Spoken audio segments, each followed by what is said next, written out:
Sure. Yeah. Oh, yeah. It's that kind of thing.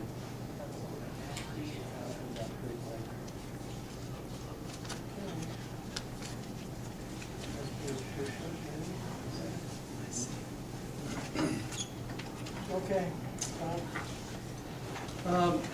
Ladies and gentlemen, it's 7:30. Let's begin with the regular meeting of the Greensburg Plan Commission.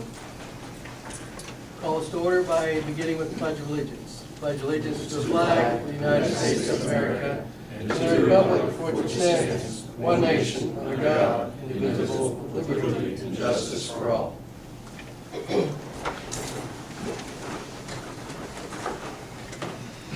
John, would you call roll, please? Blake? Here. John? Here. Roy? Here. Bruce? Yes. Glenn? Yes. Kevin? Here. All present? And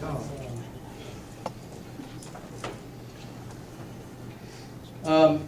Minutes were sent to you via email communication, and a copy was presented here in front of you this evening. Are there any corrections or additions to the minutes from May meeting?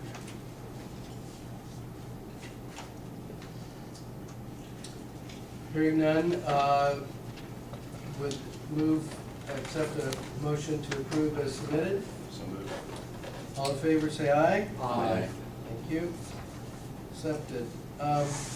We have one item of old business, and it is dealing with the request for an ordinance change dealing with pools, swimming pools here in the city, requesting a change from an area that would need to be fenced surrounding the pool to a change that would allow an alternate that would provide for an automatic pool covering that would be in compliance with state law.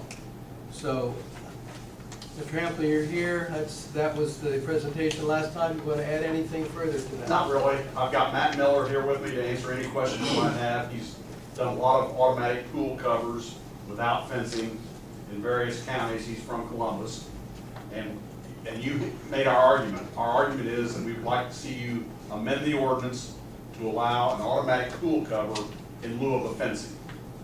And the ordinance that I prepared says that the only acceptable pool cover would be one that requires a key and a switch, or a touchpad, personal access code. And we think that makes perfect sense and brings us into the 21st century maybe. So I'll be happy to answer any questions, and Matt Miller will also answer any questions you might have. Okay. Before we move to any other public comment, questions from the members of the commission. We have, you did receive the ordinance, I think, via email as well, or the ordinance request change. And along with that, we received information from Chris, our attorney here, providing you with the Indiana statute and the Indiana Administrative Code dealing with pools, as well as the information from the United States Code dealing with pools and pool safety. Chris, is there anything you want to add or clarifications you want to make for our consideration here? No, I'm happy to answer any questions that the commission has regarding these. As Glenn indicated, what I sent to you was the current regulatory scheme for pools, residential pools in the state of Indiana, as well as some above ground pools, just to give you an idea of what various statutes are. And then the federal regulation I sent to you is the minimum state requirements that the federal law requires every state to meet a minimum requirement in their statutory scheme. So that's sort of the underlying basis of our current statute. Members, questions, comments? I have a question for Chris, if you might know the answer to this. I wonder where we'd stand if a new subdivision or a current subdivision has a homeowners association which the homeowners are pay a dues into, and their covenants requires them to have a fence around their pool. Would this be a way for them to get in there and say that now that this is passed, that the fence is no longer required, that we can just have an automatic pool cover? I assume you mean for like an individual homeowner Yes. there. Most likely, the answer would be that the stricter covenant would still apply, because unless the covenant was worded in such a way that you simply had to comply with local ordinance, then this would change that. But if their covenants are stricter than the ordinance or statutes, then their remedy would be to challenge the covenants, through a legal proceeding. But I don't think this would circumvent the covenant. Okay. I just to add that I agree with what Chris is saying. If the restricted covenant is more restrictive than the city ordinance, restricted covenant would apply. If it's less restrictive, the city ordinance would apply. Agreed. That answer your question? Okay. I agree with what your city attorney said. Bruce? Covenants usually run for a period of somewhere 20 to 25 years when they do go with that. Covenants can be changed, but it does normally take a majority of the homeowners within the subdivision to amend those covenants. And if they don't choose to amend them, some of them have an automatic renewal period for 20 or 25 years. So it couldn't, just because the covenants say it today doesn't mean that that couldn't be changed, but again, it's going to take a vote of all the homeowners that are paying into that association to I agree enact with that that. change. Okay. Okay. Other members of the commission with questions or comments? Okay, are there members of the, Mr. Murray? At your request, I did look at some of the surrounding communities. This is part of the single and double family building code for the state, residential building code for the state. A lot of the surrounding communities just adopt the state's code by citation. They don't have their own building code, they just cite, we follow what the state has. So the few communities you asked me to look up, that's how they do it. Yeah, I did ask Gary to review Columbus and other places The county, in the counties and then north of here as well. A number of cities similar. The state code allows either or. Yeah, it does Fence allow. or. Right. Okay, are there members of the public here who wish to speak to this issue? Mr. Scott Chastain. Scott Chastain, Fire Chief, City of Greensburg. My only concern with this is there's nothing that's going to automatically close this pool cover. At least with a fence, you've got a perimeter set. Okay, yeah, your argument could be, but the gate could be left unlocked. There's still a barrier there. Having been to a few situations where, the child does get into the pool and sometimes it doesn't end up quite right. My concern is we go out, we have a frolic in the pool all day, the pool cover doesn't automatically close up. Somebody has to. Somebody has to do it. That's my only concern is, there's not a perimeter around this that could keep a child out that's interested. Maybe just, hey, I hear him splashing, so I'm going to go check this out after a while.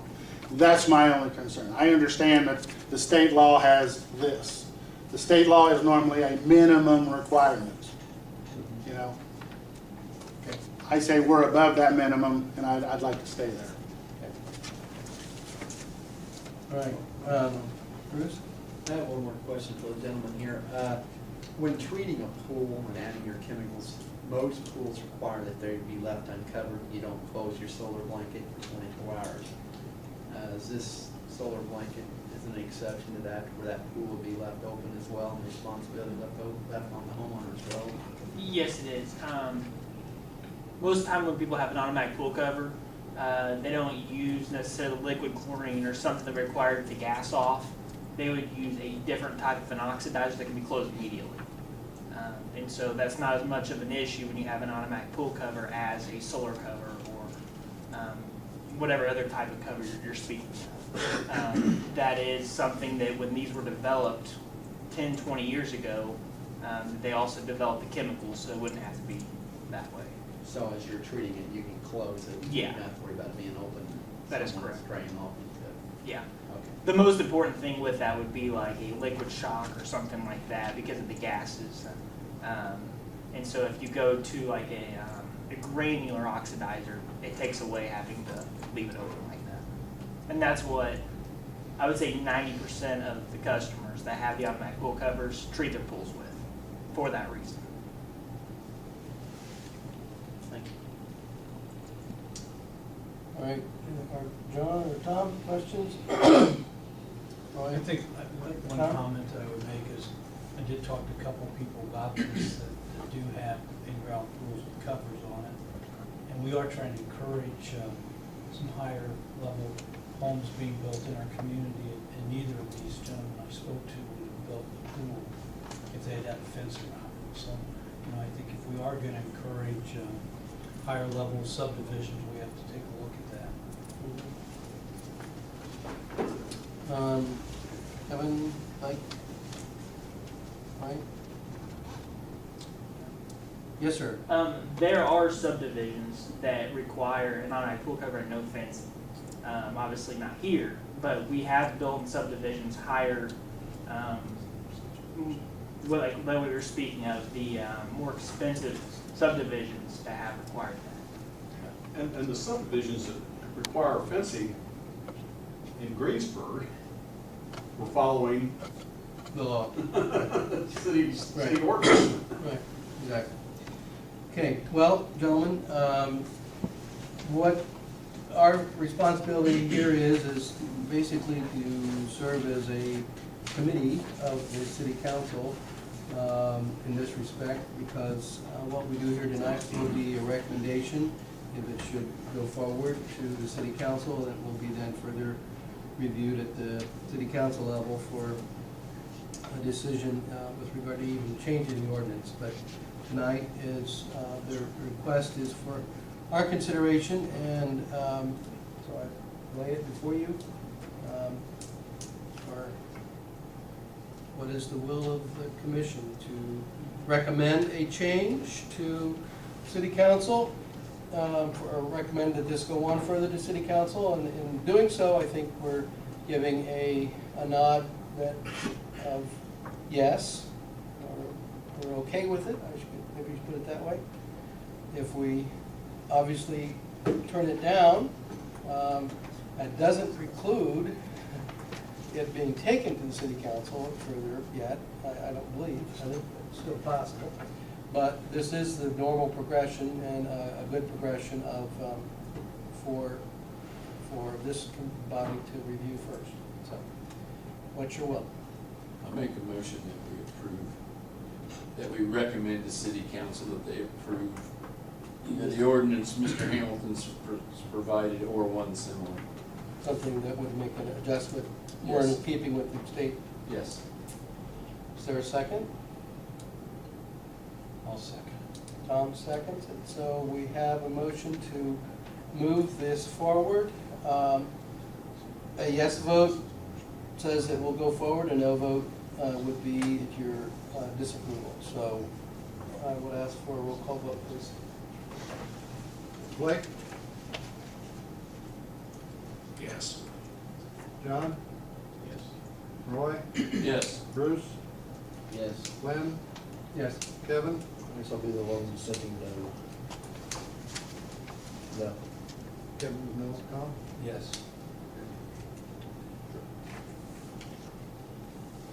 Okay, it moves forward with a vote of 6-1.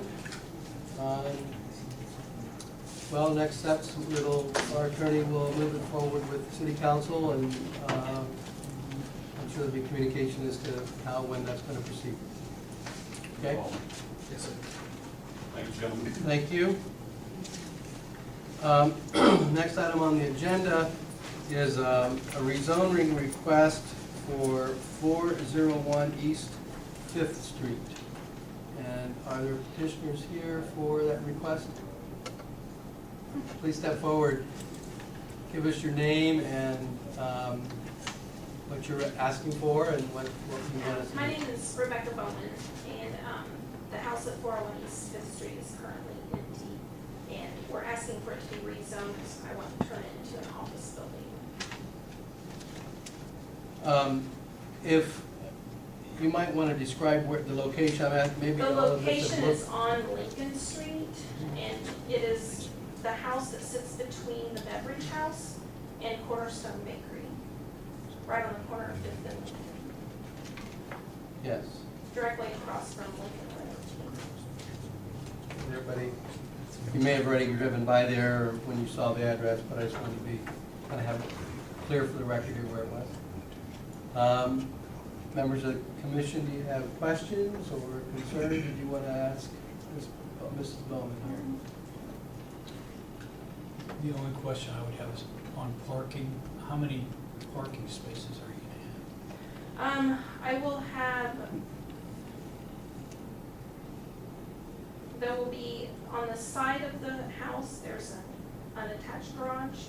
We're going to tear that down, and that's going to be employee parking, which I have one employee right now. And then in the front, I think there will be around 5 spaces. And what kind of an office is it going to be? A CPA office. Accounting office, so you would perhaps control the number of Wouldn't be a clients you lot. have at any one time? Yeah, or- there wouldn't, I mean, on a typical day, during tax season, of course, you've got more traffic because you've got people dropping off papers or picking up papers. But as far as the number of spaces being used for parking and traffic, you might have a couple clients in the office at any one time. You might be meeting with a client or somebody else dropping something off, but typically it's normally, 2 or 3 months out of the year that the traffic's a little heavier. Of course, the rest of the year it's pretty light. Gary, have you have they put together any kind of a design for how that parking lot's going to look? No, they haven't. I know she said she wanted to keep the existing structure, and I didn't know the number of employees she had. So you're looking at 2 employees, and you're going to be taking down the unattached garage to allow for more parking. And that would be on the side next to the beverage house. And is there, trying to visualize it in my head here, is there a yard right there too? Yeah, when you pull into the house currently, the driveway is right next to the beverage house parking lot, and that comes in off Lincoln Street. And we're gonna actually make it so that when you pull in off of Lincoln, you'll pull in one way and pull out off of 5th Street, because it's right there, on the corner. So you'd be utilizing some of that area that's in grass And the- now would be becoming and the grass curb. would become, and the front would be parking instead of grass. And we're not adding on to the building at all. We're actually tearing down the unattached garage and then just refinishing what's there.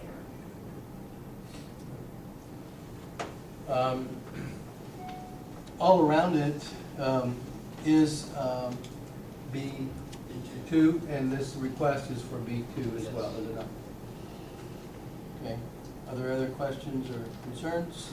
I think it fits, obviously, with, even though it is a 5th Street address, it faces really Lincoln Street, and it fits into the general scheme of things there. Okay.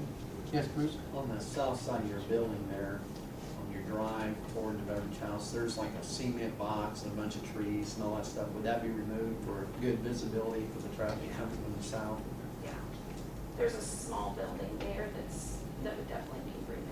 That would be gone, and then, yeah, I think whatever shrubbery or whatever's there, that would all be gone. You know, I guess the only thing that I would, decision hasn't been made, but I'm speaking for myself. I think that it fits, the request is a reasonable one, it fits in. Only, a request I would have is that you would, whatever changes you would make, you would coordinate with our city engineers so that we can make sure that the traffic flow for Lincoln Street works and that the parking will work in an appropriate way. I think he could probably give you some good advice with regard to design and so forth. Should we make that decision that it would be changed, I think that might be in your best interest as well as in the public's best interest. They would need to get a curb cut permit to work with the street commissioner and come out on. Yeah, particularly going to come out. If there's not one there today. Yeah. Okay, well, gentlemen, what's the result of this request? Oh, I didn't. Thank you, Roy. Are there members of the public here that wish to comment on this request? Yes, sir. I live at 405, I've been there my whole life. Part of that front yard, the city dug out as drainage. Is she gonna be parking there? No.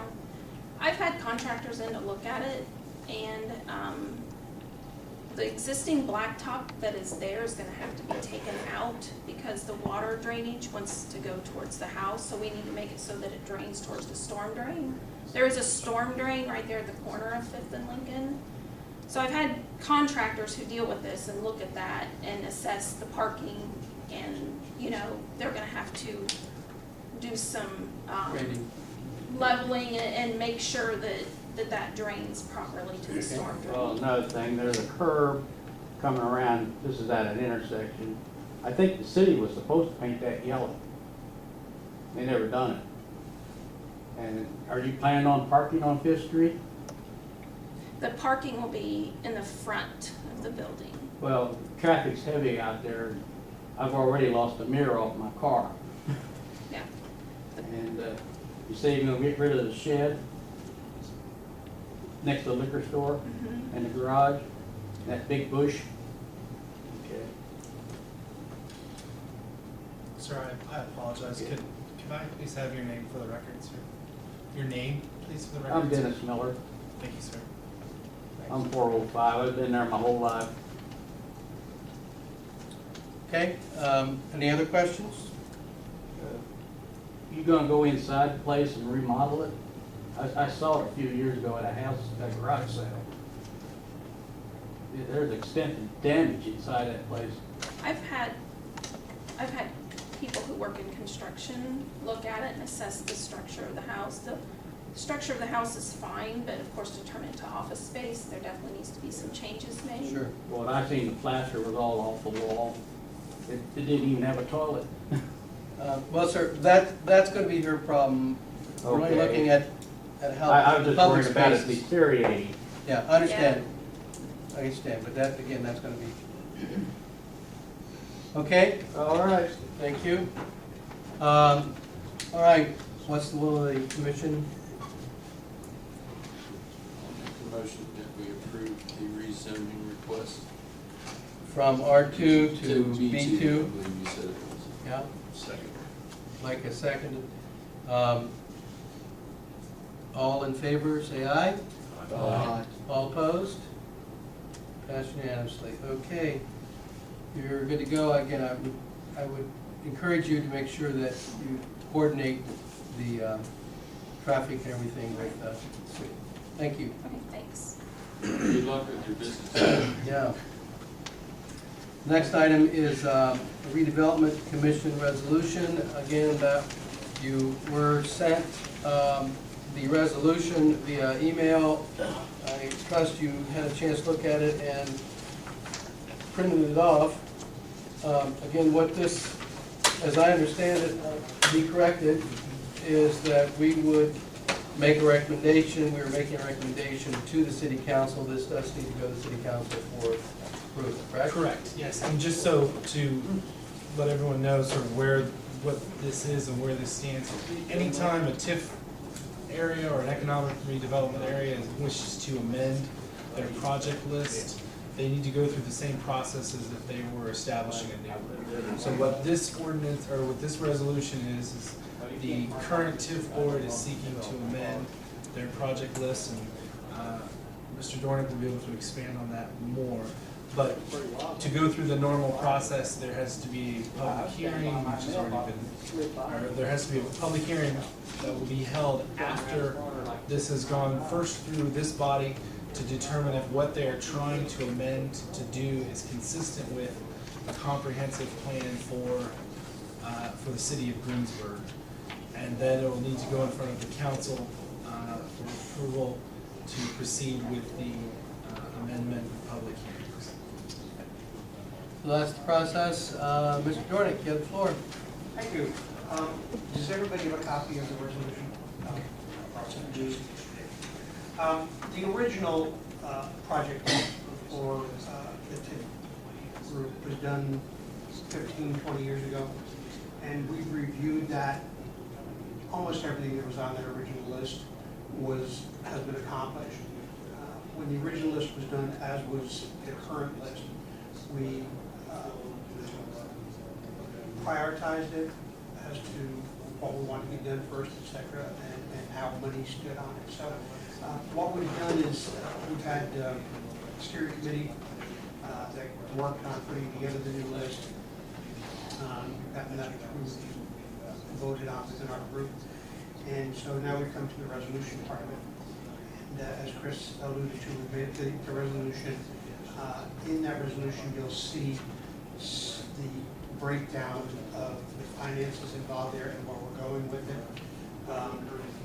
So what we want to do basically is develop that area between 421 to the bypass. Coming in off of 421, and I've got a map here of sorts. Yeah, there's a couple of maps that Gary had printed out so that our commission members could see, but, go ahead. So what we want to do is start to develop that area. The first thing we're going to be put a road in, Veterans Way. Most of that right of way for that road has been donated to us or has been committed to be donated to us by the banks and the entities that own it at this point, which will only help their land value obviously out there. We're going to finance it mainly,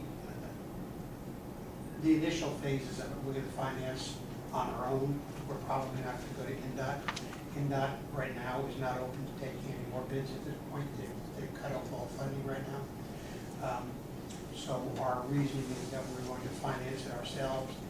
When INDOT opens up their checkbook again, we'll go to them to ask them for financing on the next phases of it, using what we've already done as our input on that, our financial input on that. So we're basically putting our money where our mouth is. We think we have a better chance of getting it out to help us fund the balance of it. So it's broken down into a number of phases there. We believe that it corresponds to the comprehensive plan. Okay. Where it is. Members, before we get to the public comment, members of the commission, do you have questions or comments, clarifications for regarding the resolution or where it's located or design or anything else? Or Ken? Or in the process running the process for Chris? When back many moons ago, when I sat on the committee that developed the comprehensive plan, this actually was one of the things that we foresaw. That there would have to be some kind of tie-in. At that point, you didn't know exactly where it might go, but if you look, one of the early drafts of the plan shows this exact thing happening. So it's really falling in kind of what we envisioned 10 years ago probably, now maybe 15, I don't remember when we did that. The comp plan was adopted in '07. Okay, so 6 years ago, whatever it was, I can't remember. That's all. But you're right, Roy, it's basically the same plan. The road's moved a little bit, but Yeah, I mean, basically, yeah, basically the same plan. That was conceptual, this is a little bit more actual, so it might be off by a little Yeah. bit. And we were throwing darts. Yeah. Bruce? On this project, if and when it were to start up, where would the beginning point start? Would it start off 421? Start at 421. Yeah, there's a curb cut there now, Uh-huh. and we would come in off of that and work our way east from there. And as I said, do it in phases. We don't, it's gonna cost about 19 million roughly for the whole project beginning to end. And we can't fund all of that, so we're taking it in bites. So the first 9 million of it, that was pretty well laid out. How far would the first phase take us? Takes us, over to Carver. Phase 2 would be over to Broadway, and phase 3 would get you over the bypass. So we've had pretty much good cooperation with all landowners as far as donating easements and getting right-of-ways that we need here. For phase 1, we have had very good cooperation to date. We've had commitments from everybody but one bank to actually donate right-of-way. They see the value in this. So the property owners like the plan and would like to see it move forward. I can definitely see it be a benefit to Greensburg, the attraction that it could draw here for the community itself. Other members, questions or comments? Okay, well, we'll be another chance to do that before we make a decision. Are there members of the community here that wish to speak to the issue? Sean? Hi, Sean Green. I admire the TIP guys putting this together and seeing the future and also the progress, you know, it's good for the town. But I think we need to ask ourselves some questions of, is this really the right time for this? Some questions that I think we need to consider is why does Greensburg need this road today? Why pay over $1 million to start a project that will cost $19 million? Who will pay for the balance and be liable and responsible for the goals to complete this project in its phases? And some valid points, just taking side around town, and these are approximate, but driving around Greensburg, as of a couple weeks ago, we have 65 vacant retail spaces available, 20 industrial spaces available, 50 small commercial lots, approximately 1 acre to 5 acre available, 20 commercial lots / industrial lots that are larger lots, and potentially over 300 acres to build on. And all of these properties have roads already built to them. We don't need to build a new road. We don't need to spend any of the TIP money when we already have this. And probably the biggest concern is, you know, things are worth more when there's less of them. We all know that. So when there's abundance of items such as land, especially commercial property, it's going to deflate and devalue the other land. And I just feel at this time, it seems like we have too much other land. And if that gets devalued, it's going to cause the property taxes probably to go up, and some property owners of the other land may be a little dissatisfied. Those are just my points as a taxpayer, concerned citizen. Thank you. Thank you, Sean. Members of the commission, do you have any questions of Sean? Do you want clarification? Anybody else in the community wish to make any comment?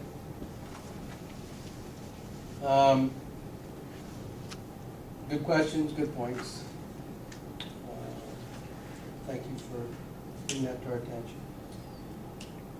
Well, gentlemen, we are left with the question here of to make a decision about this tonight. I suppose we do have the option to hold it if we need to for another month, but I would think that we can make a decision tonight.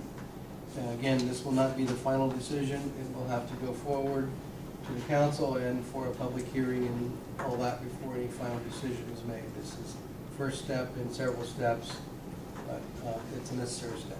So, Bruce? I have one more question for Gary, if I may. Sure. This first phase, what kind of time frame would we be looking at from starting? Any general idea, like years, that would take to complete the first phase? It won't take as long as Lincoln Street. With that, we use federal highway dollars. They dictate the time frame and all of that. We haven't really gotten that far.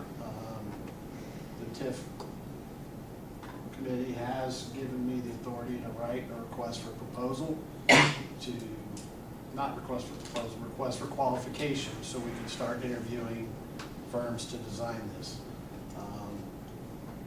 If we can acquire all the right-of-way, I don't see why this couldn't be done by 2015, phase one.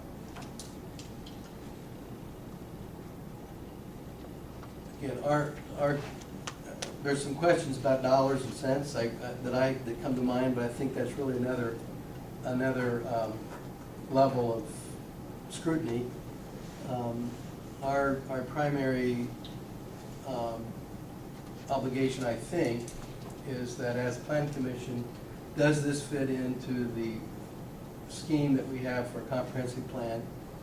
Does it fit into utilization of the space in the area as our Plan Commission envisions? So that's really, I think, our primary purpose here tonight. Not to say that we can't all have opinions about the other thing, and it's not to say that won't influence your decision-making, but our first test is, does it fit in to the plan for the city and the overall objectives of what we want to see with regard to utilization of that area? Blake? My question is, would it hurt to take a month to do a little more research on our end, because it was kind of just given to us this resolution on Yeah. Tuesday? Well, yeah, we had a few days before that when Gary had sent out, a week Sure. before that. I don't know what kind of a timeline, are you guys on a real tight timeline? Well, if in fact you folks approved it tonight, I wanted to go before the city council, beginning of July, and talk to them about it. That's going to move forward with the public meetings on it. And moving down the road on it. That said, I don't want to rush anything, but that's what our thought process was. Will that affect what you're doing in terms of these requests for Qualifications. We've got a meeting next week. I'm going to hand out what I had prepared, and if they want me to publish it, then I suppose I can publish it. Typically, we give firms, 30 days or so to put together a submittal package, then we'll score those.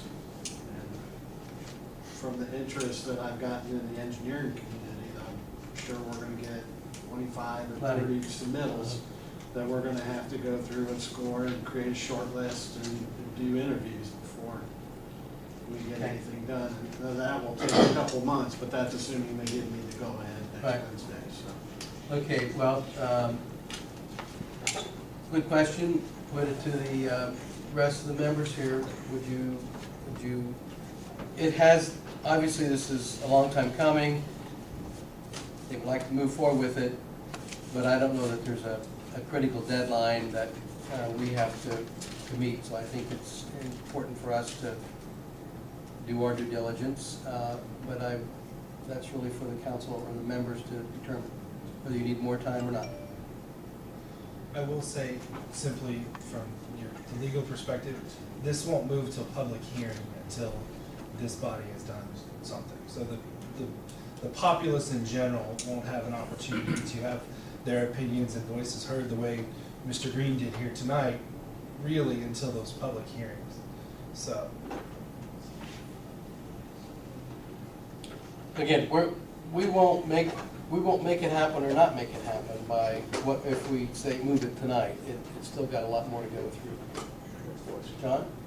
Is there a possibility that we might lose out of these people giving us the property if we don't react soon? There's for sale signs out there today, so if somebody came in tomorrow and it was a different owner, yes, we could lose that opportunity.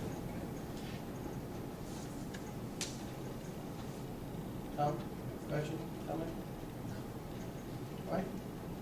Again, I've kind of been one that really wants to see this happen, so I'm very much in favor of moving it forward. I was just posing a question. Sure.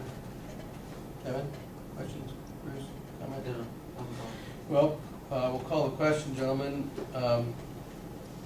We need a motion on the floor to either approve or to move this forward to the city council or to not. Josh? Move approval or moving this to approving the redevelopment commission so that it does comply with the city's comprehensive plan and move for consideration of the council. Is there a second? Second. Kevin, a second. All in favor say aye. Aye. All opposed? Carried. Thank you, gentlemen. Next item, we have already taken care of. Number 3 was kind of a repeat there. And so we're up to unsafe building status. I'd like to do this in 2 phases, or 3 phases actually. You got an A and a B there. I'd like to add an A1, if you will, please. You were given a sheet that had demolition quotes on it. I think Gary passed out a sheet with 3 different quotes for demolition. This is for the 606 Northeast Street.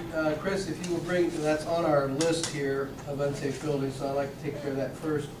If you will bring us up to speed on the status of that. Last we talked, that was been on our list for a while. We had moved to demolish it, and then it was sold on tax sale, and we had communications with the new prospective owners, and that's been settled, right? correct. I spoke with the attorney and representative for the LLC that purchased it through the tax sale. They are disclaiming all interest in the property and have no objection to the city moving forward with whatever it has to do for the unsafe structure. I will say that I did prepare and send to them a formal disclaimer of interest form to have them sign and send back, just to make sure that the file is complete and the record is complete as to that. I have not yet received that back. I don't think it is a necessary step or hindrance to us proceeding. It's just more of a benefit for them related to the city. We have what I need, which is their indication to me that they have no interest in this property. So with that in mind, we have asked, Gary did go ahead, where he did ask for some quotes for demolishing it. That's what you see before you. I think our step is to affirm what our decision was with these quotes and to ask, to recommend that it be taken to the city for them to enter into a contract to remove the buildings that are there and prepare the property for suitable for demolishing. Removing it below grade. Yeah. Filling with topsoil and seeding, so. Okay, so that's what's before us. Any questions or? As far as which of these, this gives us an idea of what it might cost. I think that's really for this engineer and the city to work out with in a contract with whoever they choose. This comes out, whatever money is spent will come out of your unsafe building fund, which currently has a balance of 41,000 and some change. Right. Board of Works will enter into a contract for it. So we're really looking for a recommendation from you of which one to bring to the Board of Works Oh, okay. and have them enter into a contract. That's how I'd recommend proceeding as well, particularly since the funds are coming from this body's coffers per se. Okay, well, with that, I don't know any of these contractors necessarily. I don't know if any of you all do, and if you have recommendations as to which might be the better bid or better quote. Are all of them bonded and experienced in this matter? I know Mr. Shuttner did the greenhouses on the property south of the hospital for the city. So he was bonded and insured for that. But I don't believe any of the others are. Along that same line, Mr. Lee has done several jobs for the city also. Again, I can't say whether he was bonded or not. I didn't do the exact dealings with him, but he has done several jobs for the city, so. The only thing that I will mention, I think it might be, your question's appropriate because it is a very tight space and there are two buildings that are on either side of it.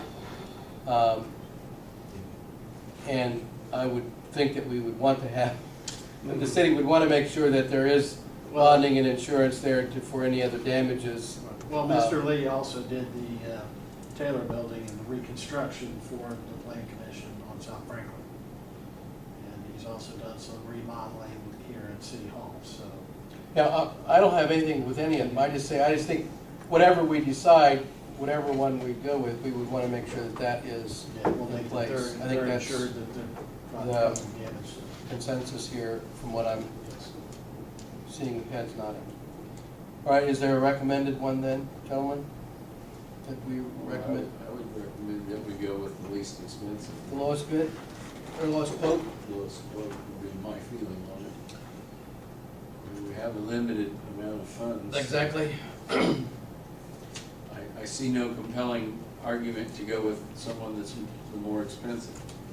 All right, provided, is that a motion? Yeah, I'll make that motion that we. Provided- Providing that they meet the bonding and insurance requirements that Okay, we would have. is there a second? I'll second. John, seconds. Any further discussion, comment, question? One question. Yeah. Once the leveling of this property, what happens to the ground after it's all been demolished and cleared? It's supposed to be seeded, And who takes ownership of the property? and who takes ownership of the property, I guess? Essentially what will happen is the cost that the city is incurring here will be placed on the property as a lien, Okay. and then the city will be within its rights to move forward with, as any lien holder would with foreclosing that property, and presuming that we are the successful entity at the end of it, we would be able to use whatever judgment we have to bid at a sheriff's sale to acquire the property, or it would be open to anyone else that wanted to bid at a sheriff's sale. I mean, it essentially becomes a judgment that we can take against any entity that has a substantial financial interest in that property. I get to do more fun stuff, basically. Well, I just think, what I was curious, if there was a lot of liens against this property, were we gonna be able to come out where we're recouping most of our money that we're putting into it and get it done?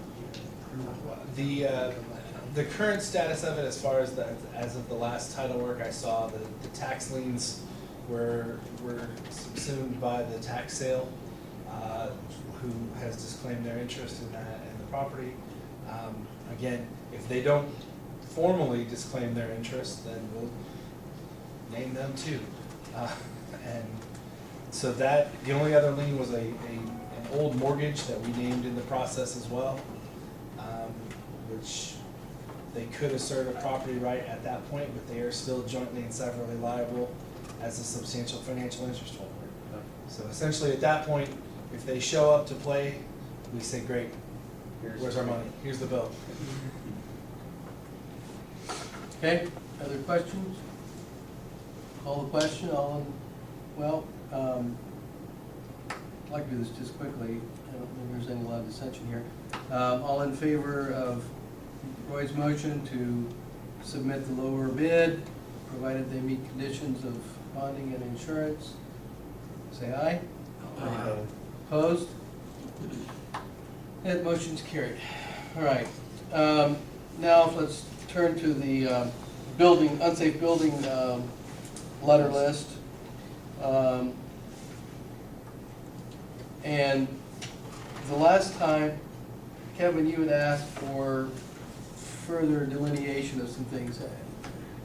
Does this meet what you were looking for, or what do you want further, or how you want it changed? Well, I can see, keeping track of the status of what happened on this date, what happened, I think that's a good start. Okay. And,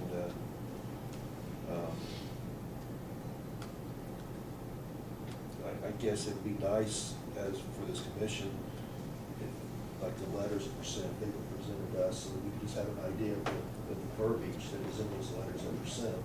Mm-hmm.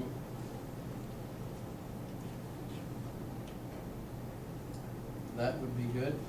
One of the other things that we had talked about last time was, and I'd ask you all to give some thought to, was what can be done to encourage or motivate these people to respond more